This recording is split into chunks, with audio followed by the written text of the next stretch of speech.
Hello friends, கொஞ்ச நாளைக்கு முன்னாடி அரைக்கிற விதையை ஒரு க்ரோ பேக்கில் வருதான்னு பார்க்கலாம் அப்படின்னு சொல்லிட்டு தூவி விட்டேன்.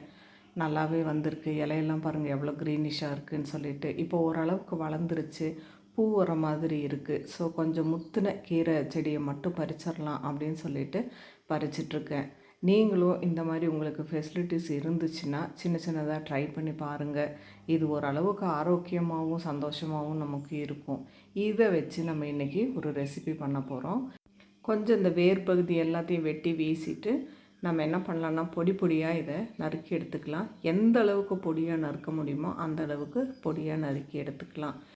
நம்ம இன்றைக்கி பண்ண போகிற ரெசிபி அவசரமாக வேலைக்கு போகிறவங்களுக்கு இல்லை ஒருத்தருக்கு ஏதாவது ஒரு பிரேக்ஃபாஸ்ட் பண்ணணும் அப்படின்னு சொன்னோம்னா ஈஸியாக பண்ணிடலாம். இந்த பிரேக்ஃபாஸ்ட் உங்களுக்கு ரொம்ப ரிச்சாகவும் இருக்கும், அதே மாதிரி ரொம்ப ஹெல்த்தியாகவும் இருக்கும். நறுக்கின கீரையை ஒரு பவுலில் போட்டு கொஞ்சம் தண்ணி ஊற்றி வச்சுக்கலாம். ஒரு பெரிய வெங்காயத்தை நல்லா நறுக்கி இன்னொரு பவுலில் எடுத்துகிட்டு கூடவே ஒரு பச்சை மிளகாயும் நறுக்கி போட்டுக்கலாம்.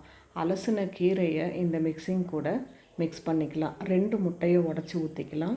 கூடவே குருமிளகு, சீரகம் தூளையும் இது கூட ஆட் பண்ணிவிட்டு உப்பு தேவையான அளவு சேர்த்துக்கலாம். சேர்த்துட்டு எல்லாத்தையுமே ஒரு விஸ்க் வச்சு நல்லா மிக்ஸ் பண்ணி விட்டுறணும்.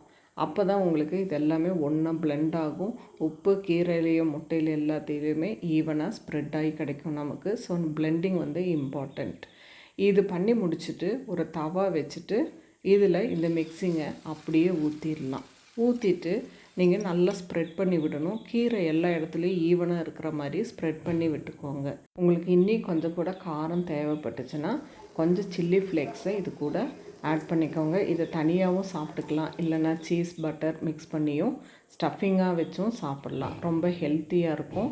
நமக்கு ஸ்பினாச் ஆம்லெட் ரெடி ஆகிடுச்சு. ட்ரை பண்ணி பாருங்கள். Love you all.